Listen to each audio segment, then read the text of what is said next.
In a time of social media hyped partisan scream fests, it's easy to lose sight of the fact that plenty of people on the other side aren't stupid or evil.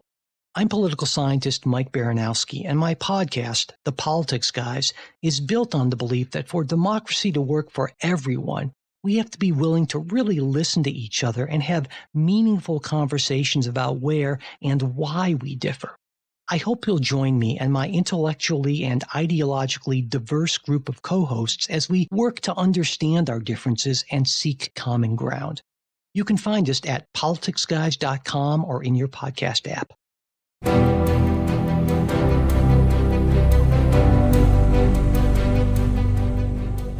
From the McCourtney Institute for Democracy at Penn State University, welcome to Democracy Works. I'm Donna Spinelli. This week, I am turning over the interviewer chair to my colleague and co-host, Michael Berkman, who is the director of the McCourtney Institute for Democracy and professor of political science at Penn State. Michael talks with Joe Wright, also a professor of political science here at Penn State, and one of the authors of the new book, The Origins of Elected Strongmen: How Personalist Parties Destroy Democracy from Within. The book will be released this summer from Oxford University Press, and we'll put a link to it in the show notes.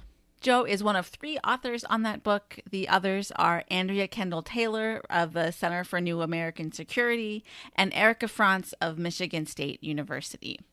The book looks at how elected strongmen have come to power in countries around the world, how these leaders fundamentally change political parties, and perhaps most importantly, how strongmen leaders are detrimental to democracy. Michael and Joe cover all of those things, plus a whole lot more in this conversation. So without further ado, let's get to it. Hi, Joe. Welcome to Democracy Works. Well, good to be here. As a student of American politics, Joe, I found it just fascinating to read about your study of all democracies between 1991 and 2020, and to think about your findings on democratic backsliding in the context of the United States. So I'm excited to get into what you and your co-authors have done in this study of the origins of elected strongmen. So, Joe, how did you get into the study of authoritarian leaders? Well, back in high school, I started studying Spanish, continued in college. Yeah. And the only way to learn Spanish is to go somewhere where they speak it all the time. So I studied in Chile as an undergraduate. And they set me up with a military family in Chile. And that was not but 5-6 years after the transition to democracy in Chile. No kidding. Yeah. And at the time, the ex-dictator, General Augusto Pinochet, was still the head of the military academy. Mm-hmm. And being in a military family, or staying with the military family, they had a son at the military academy who played in the military academy band. And one afternoon, when I got home from university, the Chilean mother I lived with said, "Do you want to go see the ceremony to induct the new cadets, I guess, at the military academy?" I said, "Sure." So I go there, watch her son play in the band, and then out trots the general, the ex-dictator who was the head of the military academy at the time. And I got to meet him in person. Wow. And that sparked my interest in dictatorships. Yeah. Living in Chile in a world of in a new democracy that had just transitioned from having lived under a couple decades of dictatorship, and then meeting a man like that and myself. Wow, yeah. Speaks to the value of study abroad, too. Indeed. Yeah. And so you went on to graduate school and studied authoritarianism. I did, yeah. Mm-hmm. So we often hear different terms used to describe authoritarian leaders. But of course, there are important differences across the types. So what is an elected strongman, which is what you're talking about in this book, as opposed to, say, a dictator? Yeah, it's a great question. So I'll start with a dictator. Mm-hmm. Basically, a dictator is somebody who comes to power in some way that's not a fair and free election, with multiple parties up running for the election. Elected strongmen are those who are coming to power for the first time in a fair and free election, but then subsequently decide to do things to the government, to the way the democracy is run, to undermine that. And it could go all the way to the point where they undermine democracy to the extent that it collapses or there's no longer fair and free elections for the chief executive of the country. Mm-hmm. So it's an important distinction that they're elected. Yes, they're elected. Mm-hmm. But so are a lot of dictators. It's just that in the dictators, they're initially elected in a contest that's not a fair and free multi-party election. Do we tend to see these days democracy weaken, decline through elections, or is it more likely to see it through coups or other some kind of armed conflict? Yeah, so in the 20th century, most dictatorships were started through armed groups, either using violence or threatening violence. And so this would be the military as an armed group, rebel groups as an armed group, or foreign invasions as foreign militaries. In the 21st century, where we're at now, it's much more common to see a new dictatorship born from an elected strongman. That is somebody who comes to power as a Democrat insofar as they were elected in a fair and free multi-party election. And so they won a democracy, but then subsequently do things to undermine that democracy that by some point in the future, they've undermined it to the point where it's no longer, we can call it a democracy, but rather a dictatorship. And so the new dictatorships that are born in the 21st century are more likely to be born via that mechanism, undermining democracy from within than from armed groups outside of the government. Yeah. I want to get to this notion of democratic decline in a second, but just who do you see as some of the contemporary leaders that you would characterize as elected strongmen? I'm thinking of Orban in Hungary.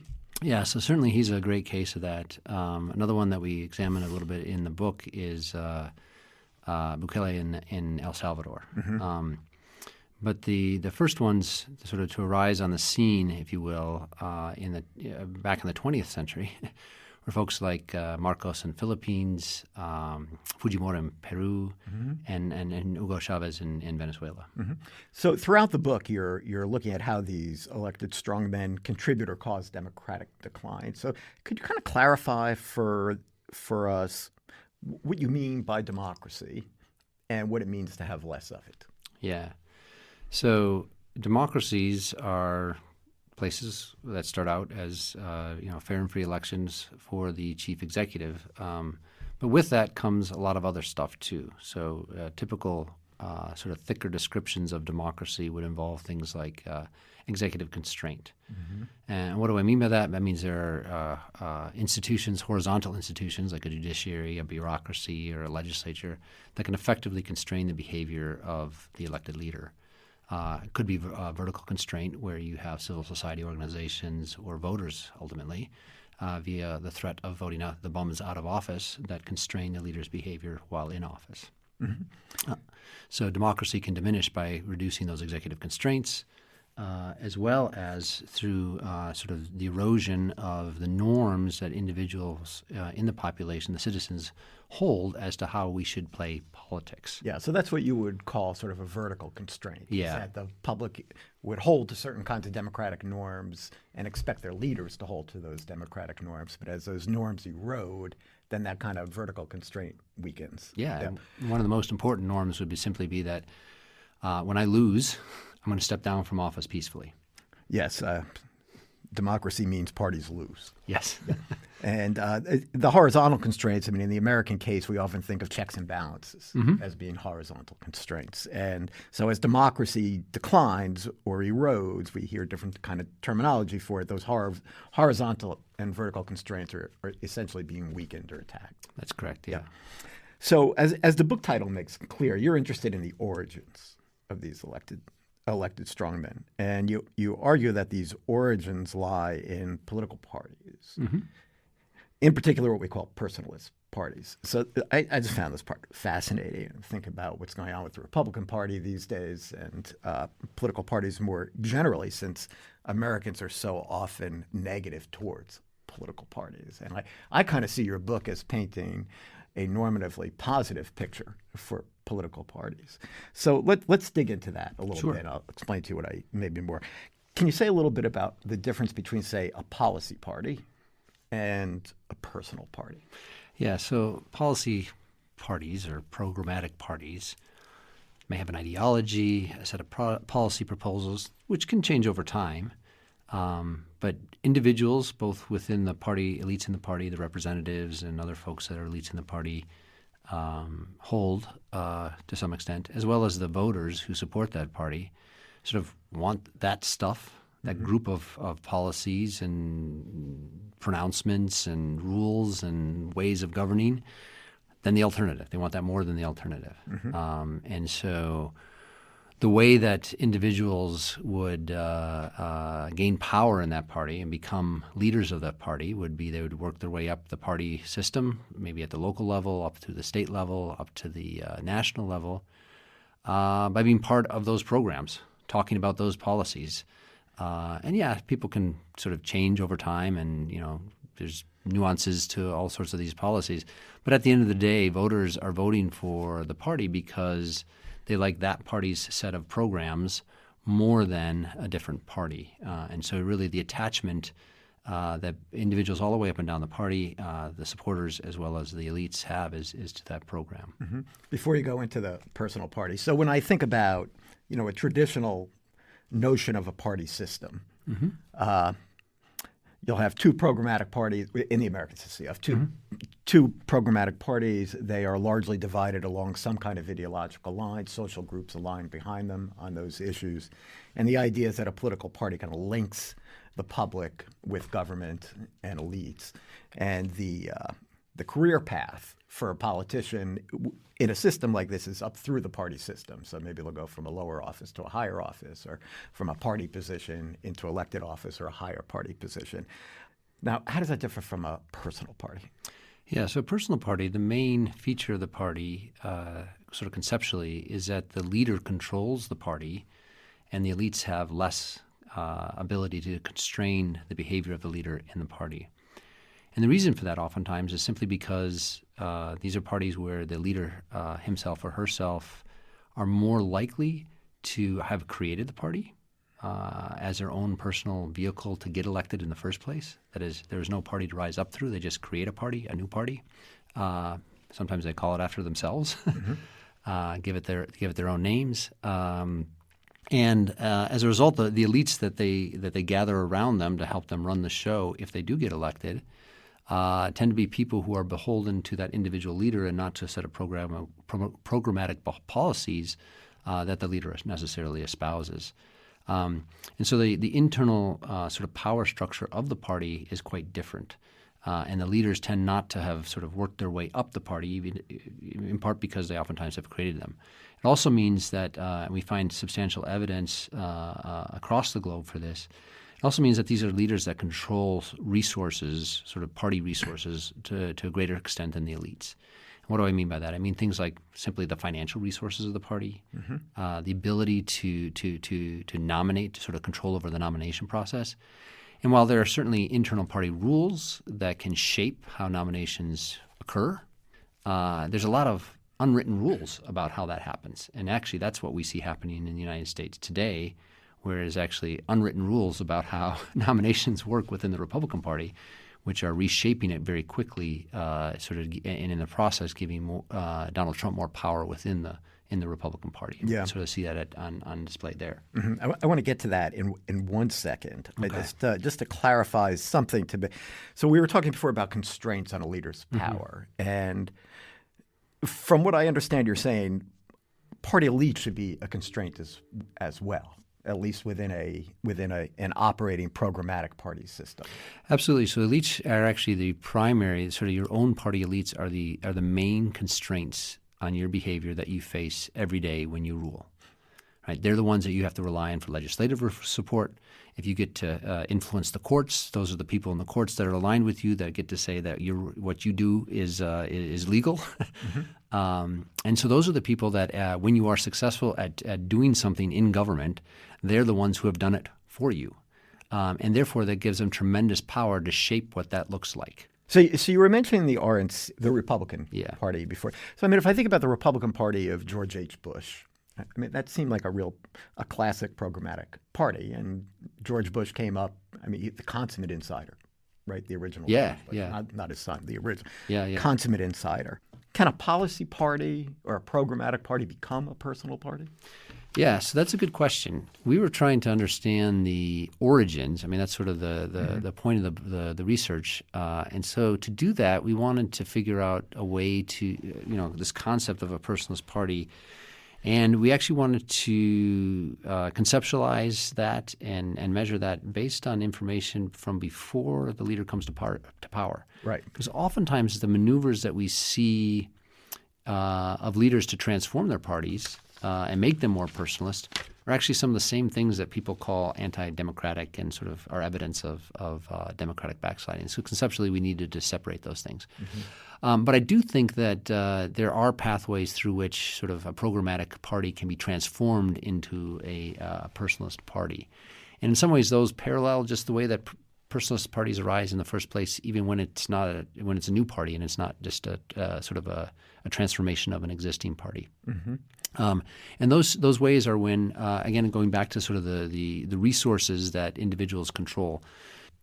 And so one of those is when party leaders, and I think this is what we see a little bit happening in the Republican Party, are able to circumvent the traditional mechanisms for gaining support of the electorate.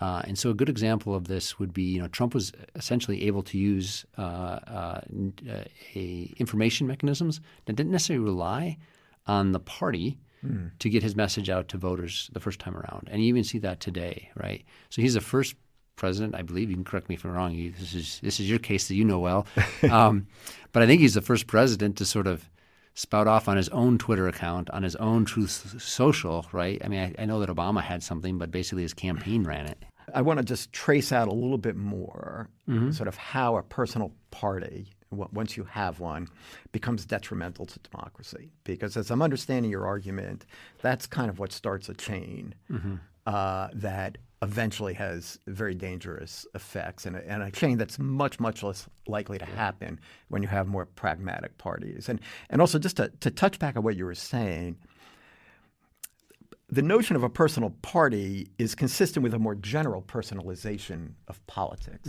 Isn't that right? Yeah, and that's a general trend that a lot of folks have noted over time, and we're sort of focusing on the political party as a vehicle for expressing that because ultimately, people like presidents or prime ministers have to rely on other people to help do things with them. And that really is central from our understanding of how dictatorships work. Right? Dictators don't rule alone. There's an organization that supports them, that helps them gain power and helps them stay in power. And in democracies, that's the party.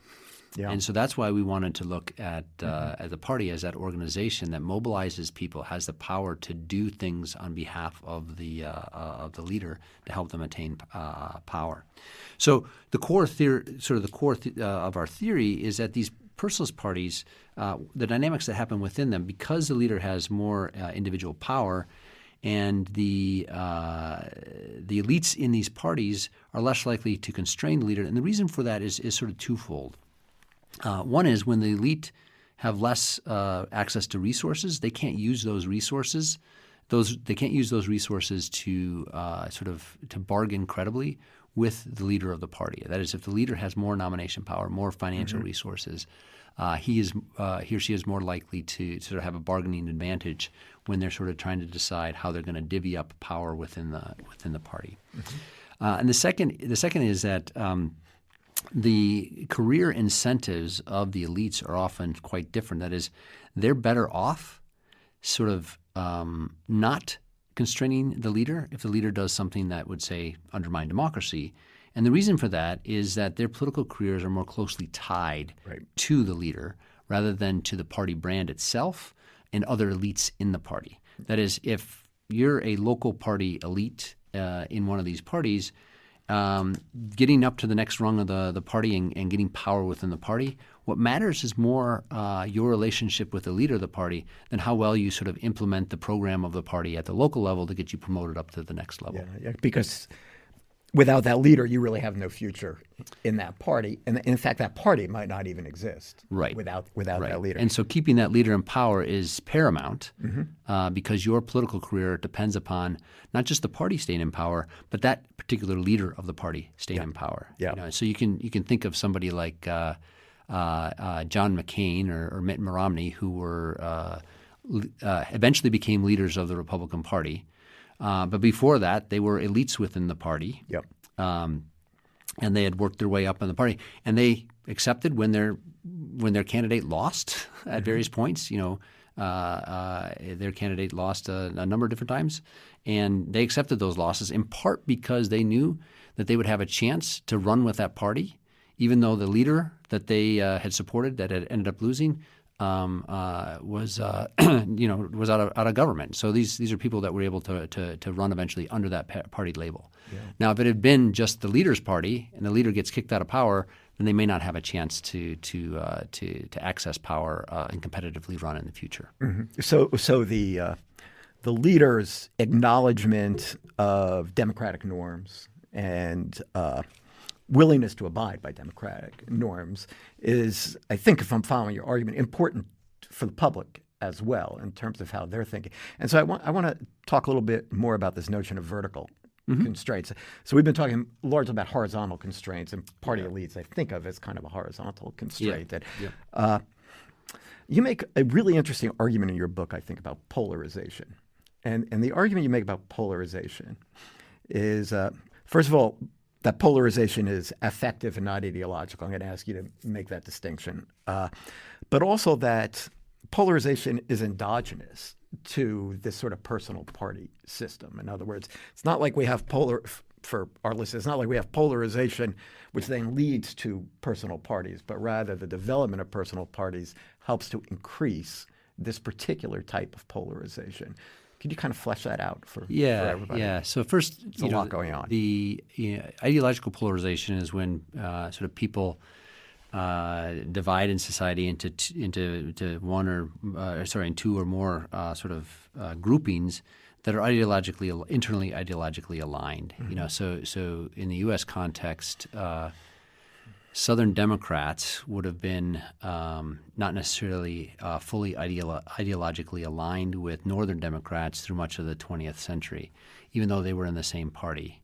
And so the partisan ideological polarization under that scenario is not as high as when all of the people in the Democratic Party are sort of all have the same ideological beliefs, say, about racial order in the United States, the way that Democrats didn't in much of the 20th century, where Northern and Southerners sort of ideological sorting. Right. Now that would be ideological partisanship. Mm-hmm.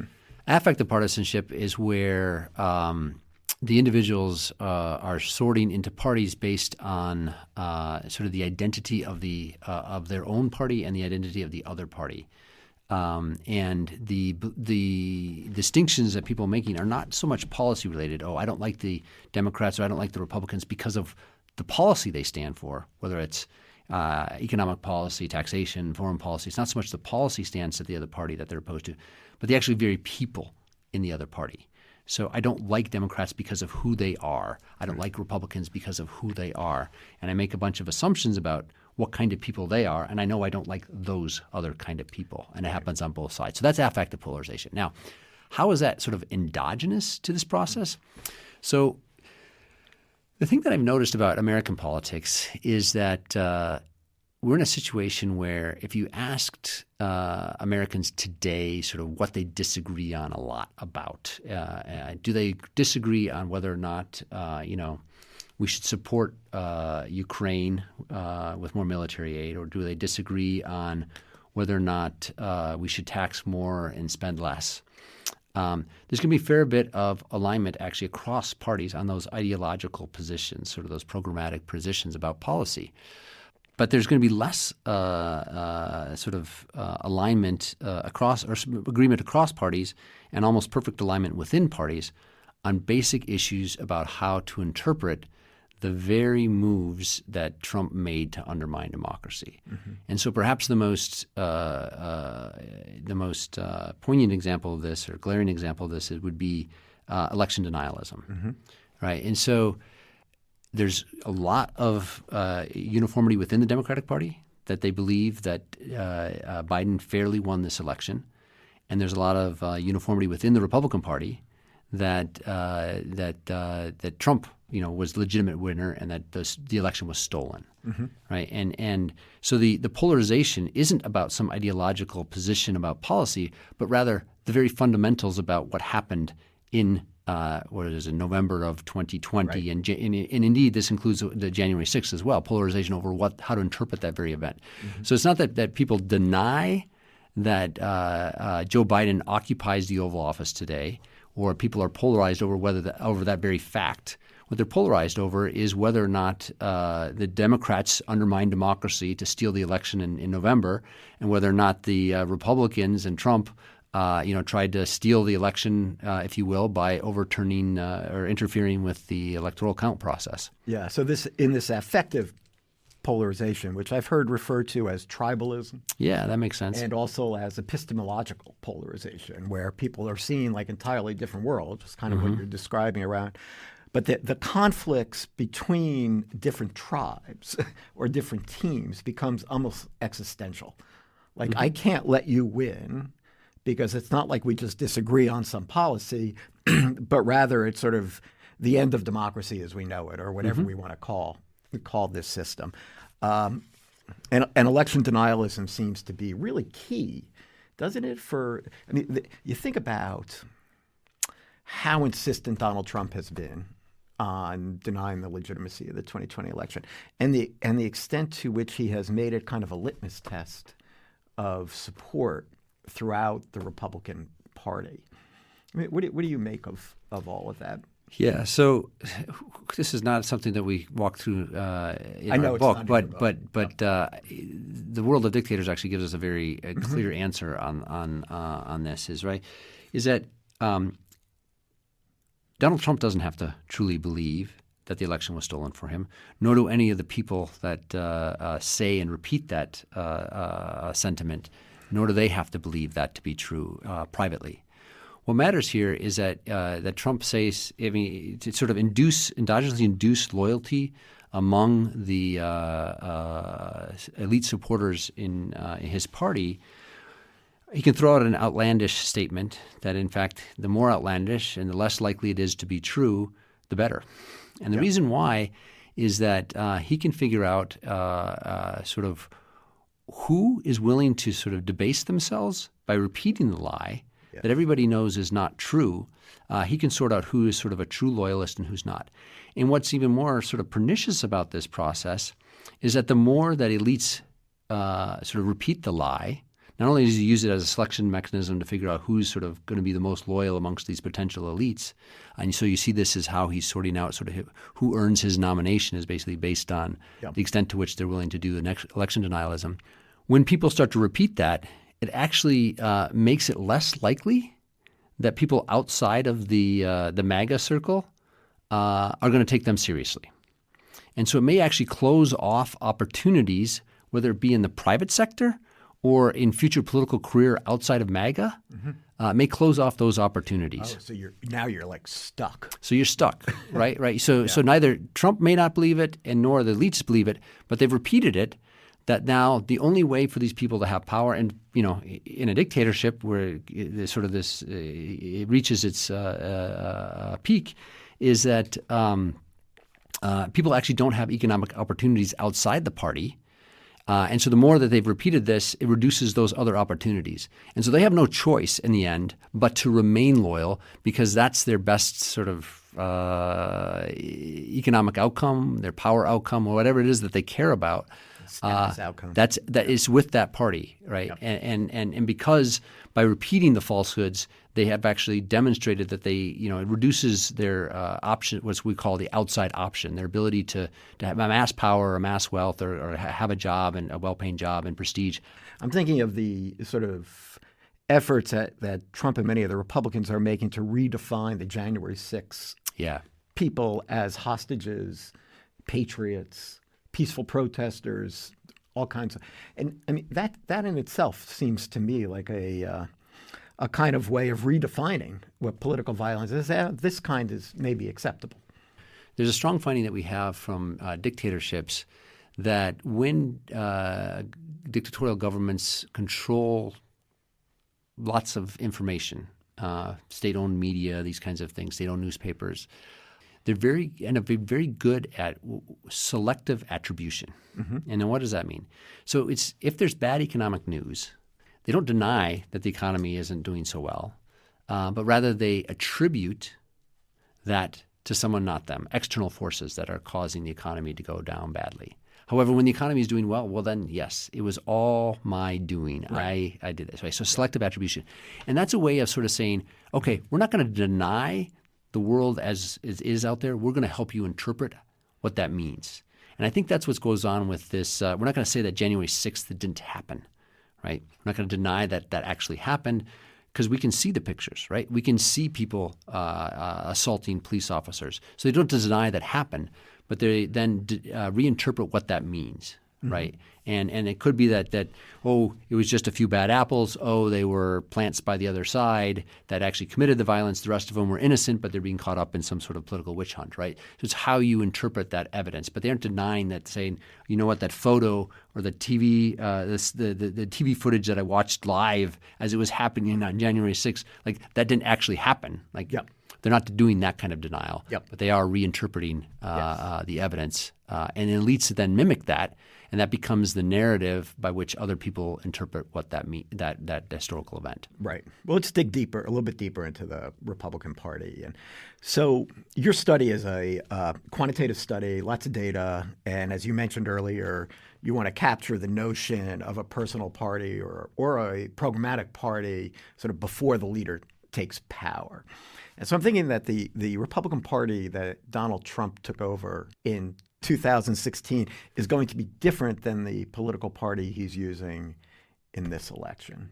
Would you agree with that? The party has become more personal. I mean, I'm looking at things like the fact that his daughter-in-law is now in charge of the RNC. I mean, you can't get much more personal than that.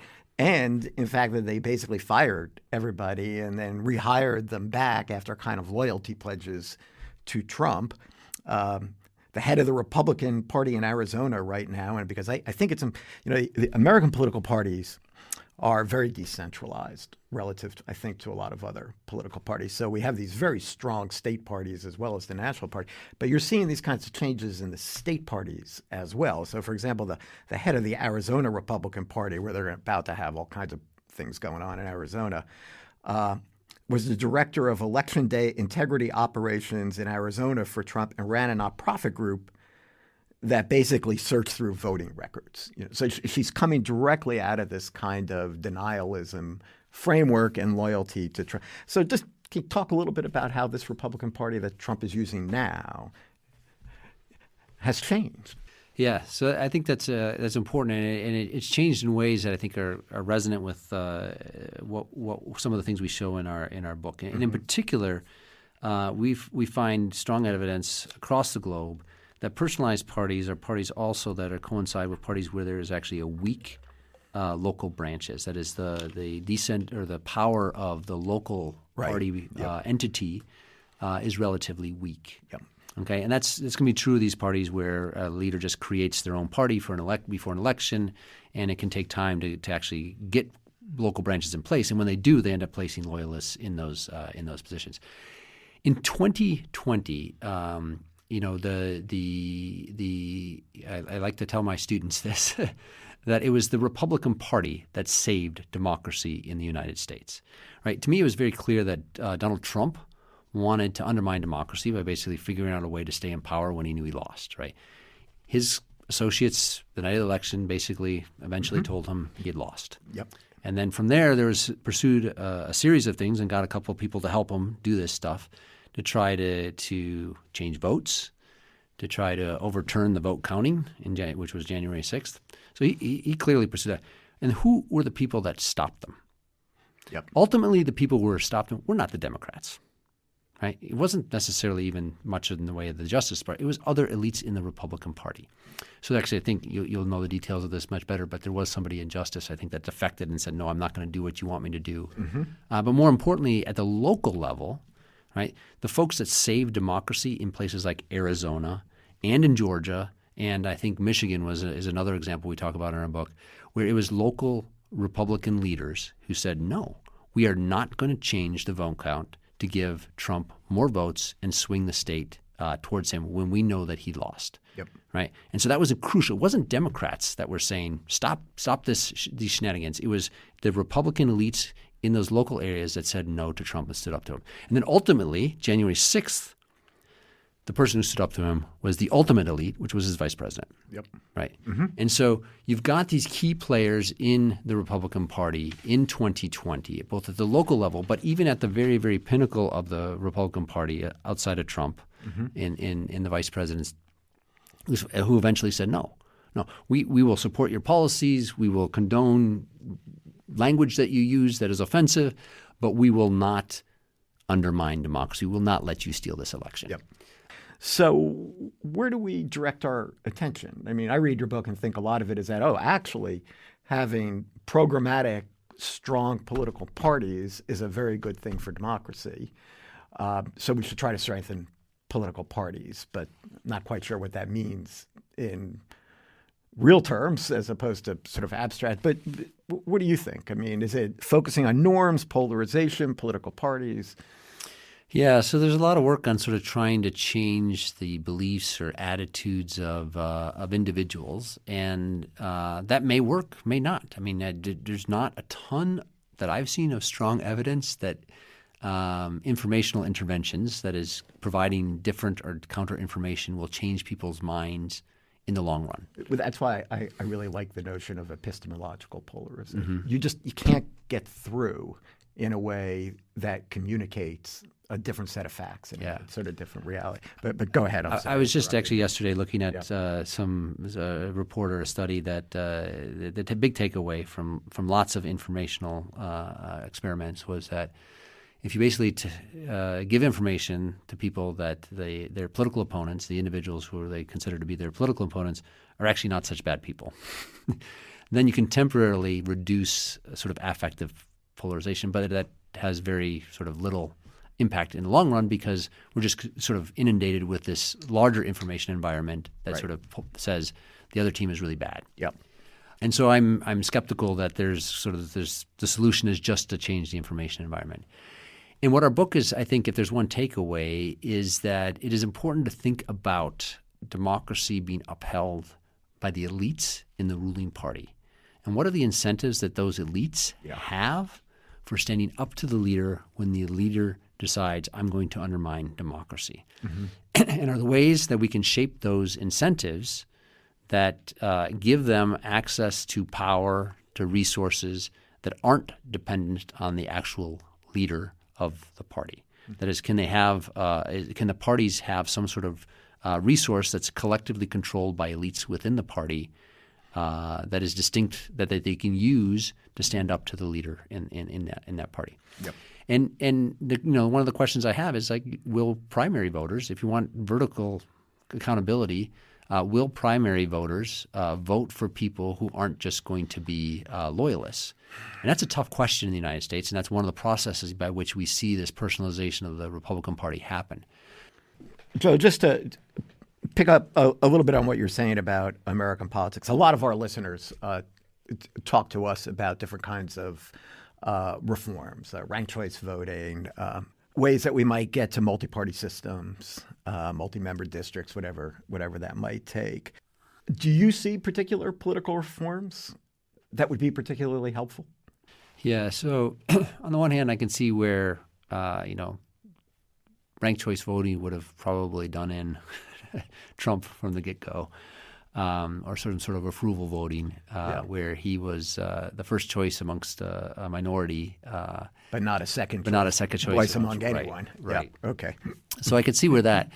And one of the questions when you look at this broadly across the whole globe is well, do we see personalist parties arise in certain kind of electoral rules that structure, that are multi-party systems versus these two-party systems like in the United States, which is ultimately about the electoral so rules. So they develop there as well. Yeah, and so we see them all over the world. And so there doesn't seem to be strong evidence that it's a particular kind of political rules that are giving rise to these things in the first place, even though you can do the backward logic in the U.S. case and say, well, approval voting probably would have done in Trump from the beginning. Yeah.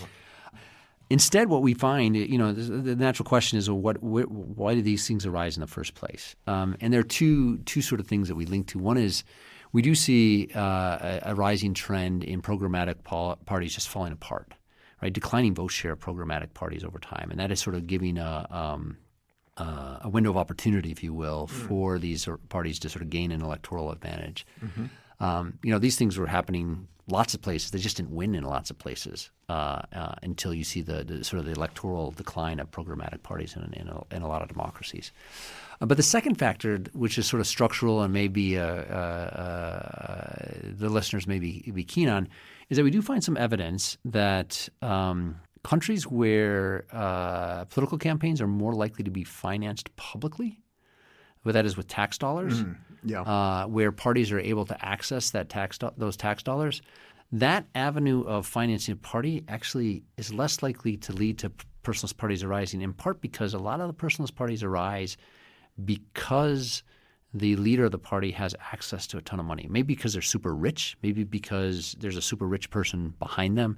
Maybe it's because they own a media company. But they have some sort of resource that sort of lets them replace the political party, a traditional programmatic party, with lots of good local branches to help them get votes out and stuff like that. So campaign finance reform that sort of equalizes the playing field in terms of financing campaigns may be helpful.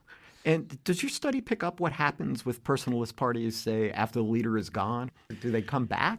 We haven't seen this. We haven't studied this systematically, so I'll just speculate rather than give you anything informed by evidence. Typically, anecdotally, they actually just disappear. Now, that doesn't mean that some of their children or leaders, family members, don't try to pick up the crumbs and try to reconstitute it at some point.